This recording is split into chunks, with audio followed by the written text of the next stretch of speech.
So I got my friend B here. I'm going to explain the rules to this contest to him real quick. B, here's 20 bucks. All right. B, you're going to go into Kmart, the lowest level, 2 levels down. There's the sporting goods section. All right. You're going to use that $20. You're going to get $20 worth of lures. Your choice. You can get whatever you want, but no terminal tackle, meaning no hooks or swivels or anything. I want actual lures. They can be hard plastic or soft plastic. You can be mean about it. You can get stuff that you don't think is going to work. You can get stuff that you think is going to work. You can get a combination of both. Also, sometimes they have like dead minnows in bags. Nothing that used to be alive. Do you understand the rules? Okay, I think that's great. No, nothing used to be alive. Yes, but I mean, obviously stuff that mimics stuff that was once alive is totally fine. Okay, cool. All right, we'll see you soon. Nothing from nothing, leave nothing. You gotta have something if you wanna be with me. Oh, baby. Nothing from nothing, leave nothing. You gotta have something if you wanna be with me. Nothing from nothing, leave nothing. You gotta have something if you wanna be with me. Nothing from nothing, leave nothing. You gotta have something if you wanna be with me. That's right. Oh yeah. Oh yeah. How'd it go, B? It went well. You know, there were some selections. I had to make some tough choices. Yeah. But in the end, you know, process of elimination, and you know, the strong carry took the weak. You know what I'm saying? So did you try to get things that you thought would actually catch me something, or was it kind of a mix of? Intuition, just my using my spider sense, my bee sense, Yeah. my fishing sense, all my senses combined together to figure out what lures were All right. needed for this special accomplishment. Awesome. Well, excellent. What I think we might do now is, if you have a little bit of time, I might look through what you got. Okay. Okay. So here's the bag. We're gonna see what B got for us. Okay. First up, Hurricane salt tackle. Okay. Meant to be used in salt water, but that's fine. Actually, so it's like a swim bait, like a little kind of minnow. That could actually do some damage. I feel good about this. It's supposed to have a bunker, or the color pattern is called bunker / red mouth. It's got some holographic kind of reflection in it. That could work. That's a very versatile lure. That could work in a bunch of different places. What else we got? Some more soft oh! Crazy B. I actually have a bigger version of this exact same thing. So, oh, thank you. You're very welcome. All right. This is brought to you by Johnny Rockets, 20% off. Yeah, I actually have this exact same lure. It's a Super Fluke Junior. I think I have the Super Fluke, not the Junior, but in an albino color. This actually is a good choice too. All right. Oh, is that my receipt? I actually fished my only tournament ever, and I caught a small 10-inch bass on the larger version of these. Good stuff. Okay. What else we got? Ooh. This looks like a lipless crank. Again, another one. It says salt tackle, but there's really no difference, at least as far as a lure like this is concerned. Sounds like there is a rattle inside of it. Again, I'm pleased with the choices so far. These look like B is trying to catch me some fish here. All right. And last but not least, oh, we have some jig heads. Okay. So kind of breaking the rules about hooks here, but that's okay. I can see where the error was made, because there is a little fish eye design on there. We could actually maybe combine that with these flukes and make a nice presentation there. So I'm thinking very positively about what I have. I think the most, I'm actually gonna say it's a little light, but I think this one, gosh. Yeah, I'm gonna say this one has the biggest likelihood of catching us a fish, but I see promise in everything we've got here. So good job, B, good selections. Let's take it out to the pond and see if we can make it work. Okay, Here we are back at the old spot at the Harlem Meer, ready for this get what you get challenge. So I'm going to start with that swim bait. Again, 3 out of the 4 products that B chose for me happen to be saltwater tackle, but I'm a much more comfortable bass fisherman, and I think that we can make these work. I mean, the only real claim that this company had as far as saltwater was concerned was that this gear was rugged, you know, it could withstand tough fish and stuff. So that's even better for us at a little bass pond. So here we go.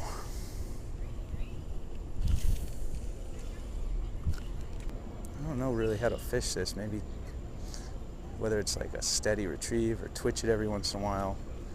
But if I just let it drop, it's just gonna sink straight down. So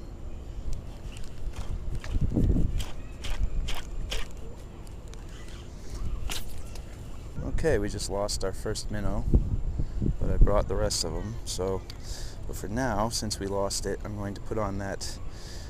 I called it in the unbagging, I called it a lipless crankbait, but the company actually calls it a suspending jerkbait, which I guess it means it'll sink to a certain degree and then it'll just hang there. And I think they said 12 feet, which I don't think this lake even gets 12 feet deep, so it'll probably just sink unless I reel it steady back, steady retrieve.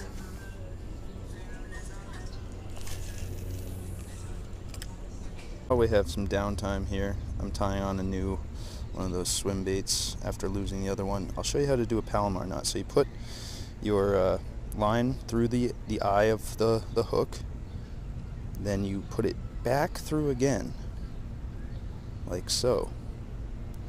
Now you have your tag end and the main line on one side, and you have a loop on the other.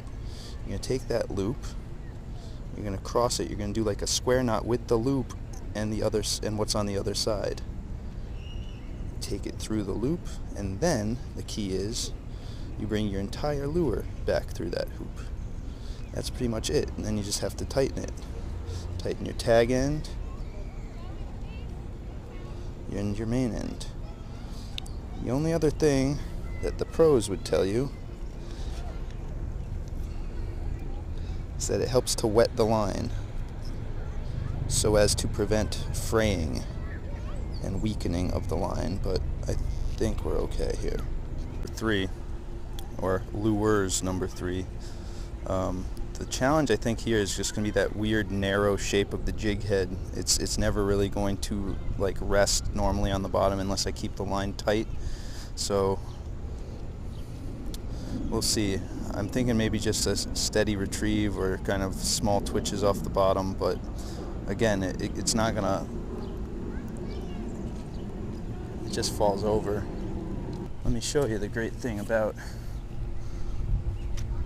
finding other people's garbage in New York parks, especially fishing related garbage. We have these handy dandy tubes, which are here specifically to put your fishing line. So when some other jerk leaves his lying around, just put it in here. Of course, this was in the water, so this was probably accidental. Okay, we're gonna have to go to the waterproof case because it's raining, but I'll just not talk. And we'll put some music to it.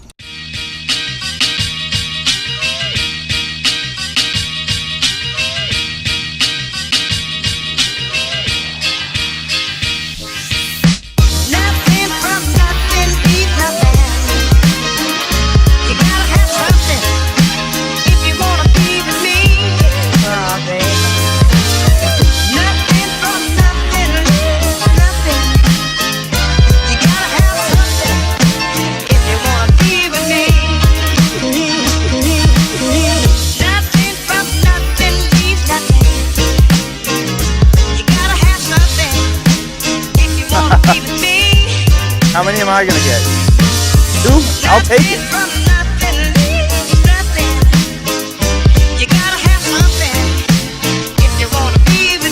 I'm just kind of doing like a challenge at the moment for my fledgling YouTube channel.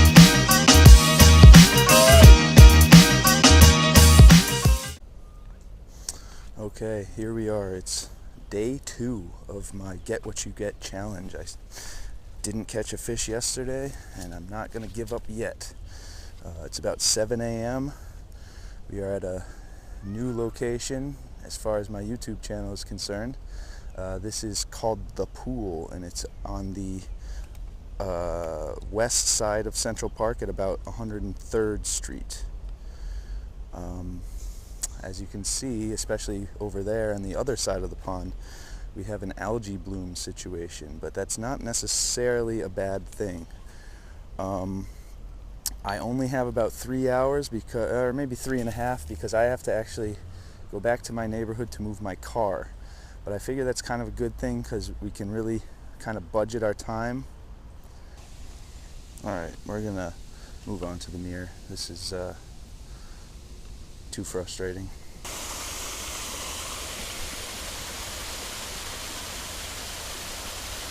So that body of water, the pool, is actually connected to the Meer by a stream which is on my left. I don't think you're supposed to fish there. I just dropped my line in the water for a second at that waterfall, but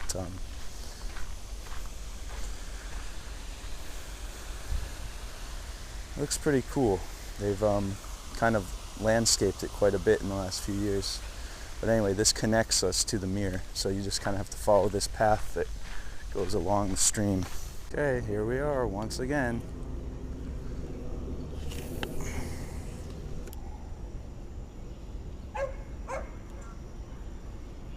With this suspending jerkbait, I'm definitely giving it some pause time because it has a really nice wobble as it sinks down. It's almost like a flutter spoon in that sense. It's a long sweep and then a pause, reel in the slack, long sweep, pause, reel in the slack. Okay, my camera may have been off.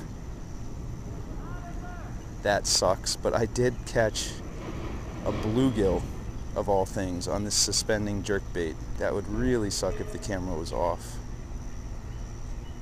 because I'm not going to have too much footage to go on here.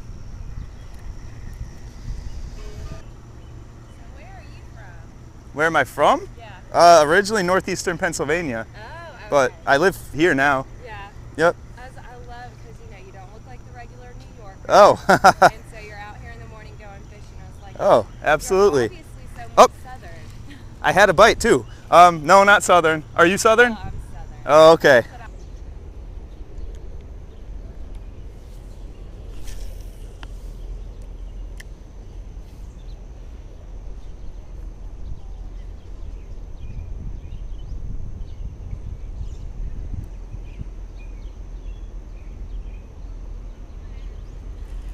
There's a fish on the drop shot. Not a bad one either. Pretty heavy. Thank God I'm filming, right? Good. Okay. Okay, B. That is... Got the fluke down. So, right in the corner. It's a good place. Real easy to take that hook out. All right. Wow. Not a bad fish. Got a little feather on him. That's probably from the ground though. Very nice, very nice. Okay. Good view. And let's get a release. It feels pregnant. Ooh.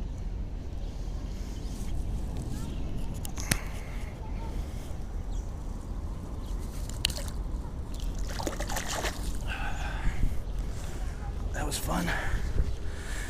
Okay. So if you count that bluegill, we've got 2 of our baits down. That was fun though. I think I might want to try another one. So they say the drop shot is a good way to find deep fish in the summertime. And I guess I'm finding out that that's kind of true. I know this is a very deep part of the lake where I am right now. So maybe a lot of the bass are deep right now. Not sure if that's a fish. I think it's a plastic bag.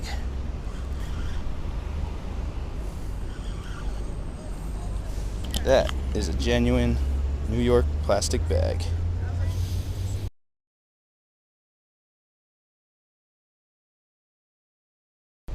Okay, so I'm going to do my outro here, and if anything else happens, I'll turn the camera back on and let you know. But so our Get What You Get challenge, well, it wasn't a complete failure, but it certainly wasn't a complete success. One thing you have to understand when I come to a place like the Harlem Meer is that this pond is very pressured.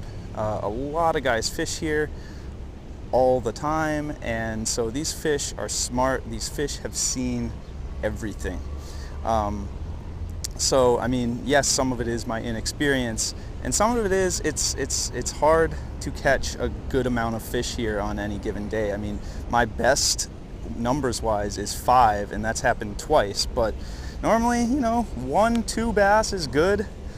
3 is even better, but you know, you can't expect too much here. However, as you saw earlier, I mean, the quality of the fish, they're good. That was probably about 1.5 pounds, the one that I caught. And they get quite a bit bigger. I would say in the 4 to 5 pound range isn't unheard of. But as far as the pressure that this pond gets, that brings me to my next and kind of contradictory point, and that is that, you know, sometimes just going with lures that the fish would never expect, you know, kind of like the ones that be bought here, or, you know, for the most part, is a good approach, because it's something they haven't seen before, and like I said, they've seen it all, so something new might get them a little more curious and might you know, entice them into striking. So you know, it was a challenge. As always, wish we could have caught more fish, but you know, it's great to be out in the outdoors, get out of the house, and do something fun. It's good to have this opportunity here in the middle of the city. So, hope you enjoyed it.